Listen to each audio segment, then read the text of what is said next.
What's up, guys? Parker Talks is back. Today, we're going to be going over my NFL predictions for week 2, as we have already gone through the first week of the NFL football season. So let's get started. So after my predictions last week, I was 9-7, not the best, but not too bad, as there were a lot of upsets for this week 1, which is great to see in the NFL. I'm going to be doing the same format as I did in the last one. First, I'm going to go over quickly the 6 games that I'm not going to be discussing in fully that much, but who I think will win. So first, I have Tennessee beating Jacksonville at home.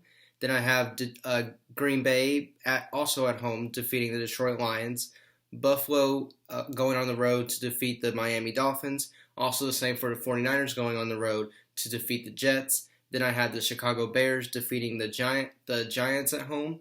And then I had the Kansas City Chiefs going on the road to defeat the Chargers. Okay, so the first game I have that I'm discussing it fully is actually the Thursday night football game between the Bengals and the Browns. The Browns will be at home for this game, but both teams are 0-1 to start the season. The Browns had an embarrassing loss to the Ravens. Now, I thought the Ravens would have won that game, but they won that game by a large margin. And the Bengals almost beat the Chargers, and I thought that was going to be a close game.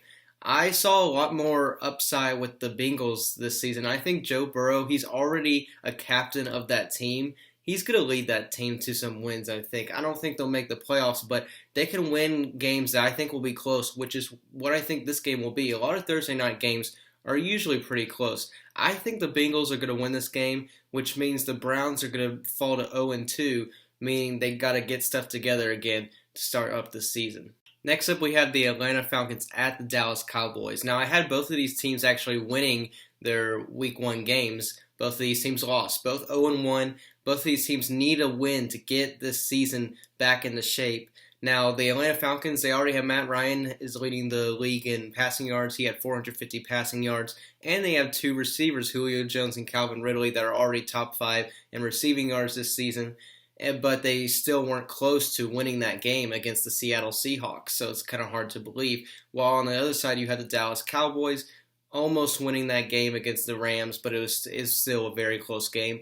I think the Atlanta Falcons are going to win this game because, same as I saw with the Bengals, they have a little more upside that I think they can win this game compared to the Cowboys. I saw a little more potential for the Falcons, even though they weren't close to winning against the Seahawks, even though I had the Seahawks being the best team in the NFL this year. This game is also going to be pretty close, but I think this is basically a 50-50 pick'em game. Next, we have the Vikings at the Colts. I had both of these teams at 1-0 to start this season, but they are at 0-1 to start this season.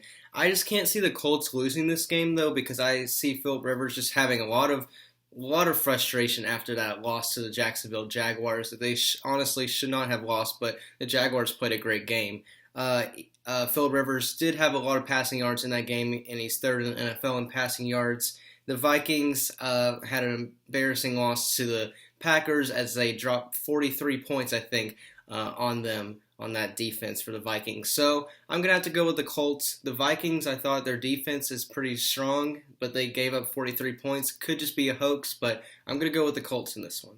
Now I have the Rams going to the Eagles. Now the Eagles had an embarrassing loss to Washington, and Carson Wentz was sacked 8 times in this game. And so their offensive line has not been playing really well for the Eagles. And then you go and look at the Rams, who had a strong performance against the Cowboys, and they had a great total offensive game in that game as well. They also have a great pass rush, too. I mean, you have Aaron Donald in there as well. So when I see that compared to the Eagles' offensive line, I am not very optimistic for the Eagles. So I'm going to have to go with the Rams in this one. Next up is the Broncos going to the Steelers. Now, the Broncos could have easily won that game against the Titans. The Titans did not have a great game. It was kind of sloppy. They did end up winning in the end.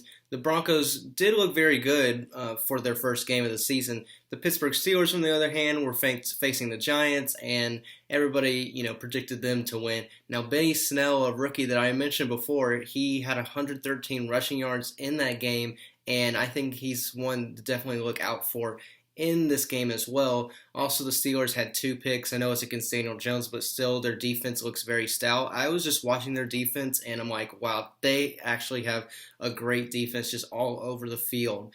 I'm going to have to go with the Steelers. Drew Lock looked really good, but I don't know if against the Steelers defense, this is the game for him to win. Next up is Carolina at Tampa Bay. Again, both of these teams are 0-1. I predicted to be 1-0. I think we're going in a strange occurrence with these games I have right now. Tampa Bay did not look great in their game against New Orleans. Now, I didn't think they would win, but I thought it would be a closer game than that. And Carolina almost beat the Raiders at home.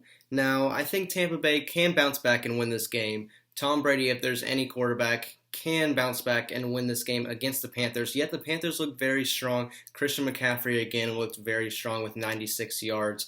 Definitely going to be one of the top backs in the NFL. Nobody really shined for Tampa Bay, but I think that can change this week when they're at home. Next, we have Baltimore going to Houston. Now, I just think Houston never gets a break, especially early in this season. They definitely play some strong opponents, as they already played the Chiefs, which are very stacked. So I wasn't surprised that they lost that game with so many players on the Chiefs offense. And then you have Baltimore, and then Lamar Jackson had a 152.1 passer rating, which is top in the NFL so far. He looks good as he always does, and I think he can continue that right now in this game. Baltimore is looking really good. I don't think Houston's going to be like a bad team this year. I think they can easily bounce back. But these games they have in the beginning are very tough. And I'm just going to see Baltimore continue their momentum as they did when they crushed the Browns this week. Next, we have New England at Seattle. Now, both of these teams did really well in their first Week 1 games. On Seattle's hand, they soundly beat the Falcons, and Russell Wilson had 322 passing yards, and right now he is second in passer rating in the NFL. And the Seahawks looked really good in that game. Now, on the other side, Cam Newton's first game as the Patriots, he did a pretty solid job as the quarterback so far. But I'm even looking at other sides of their team, like they had 217 rushing yards, I think, as a team as a whole, which is top in the NFL so far. And they also had 3 interceptions. I know it's against Miami, but still, that's still at the top of the NFL.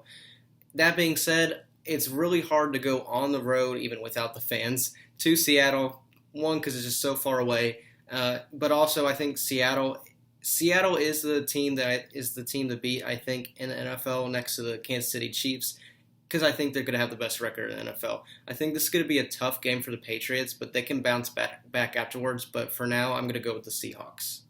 Next up, we have Washington football team at the Arizona Cardinals. Now, Washington had an incredible win last week, probably the upset of the week against the Philadelphia Eagles. They had 8 sacks in that game, which is almost unheard of. It rarely happens, as Kerrigan and rookie Chase Young were part of that mix. And they played really well, and I think they could exceed expectations. On the other side, the Cardinals even had another upset against the San Francisco 49ers. And right now they're they're second in the league in rushing as a team, and that's a lot thanks to Kyler Murray. He played really well. He's great at scrambling and then throwing the ball after that as well.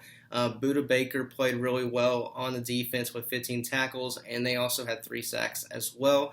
And then DeAndre Hopkins, their addition for that team, had 150 yards. I think Arizona is going to be the team up there in the NFC West to compete against the Seahawks and maybe even the Rams and the Niners as well. It's going to be stacked. Even though Washington had a great win last week, I think it's going to end here, as the Cardinals, I think, are going to be a little too much. 2 things to mention is, I'm sorry I just forgot completely about the lines for these games, but my upset of the week is going to be coming up. And the Seattle-New England game that I mentioned earlier, that's going to be the Sunday Night Football game. So a pretty good Sunday night game.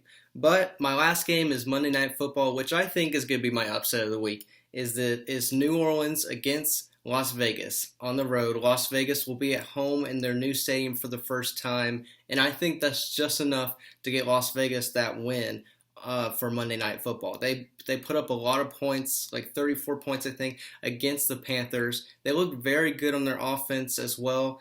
They had Jonathan Abram getting a lot of tackles on their defense.